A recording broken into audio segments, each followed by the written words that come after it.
మళ్ళా అక్క పెండ్లి లెల్లి చేయమా?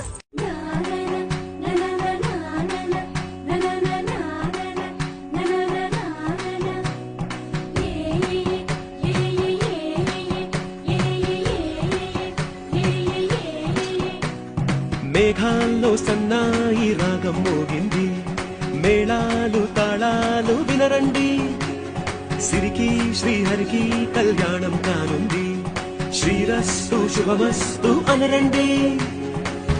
అచ్చు తెలుగింట్లో పెళ్లికి అర్థం చెప్పారంటూ, మెచ్చదగు ముచ్చట ఇది అని సాక్ష్యం చెబుతామంటూ, జనులంతా జై కొట్టేలా జరిపిస్తామండి. అందాల కుందనపు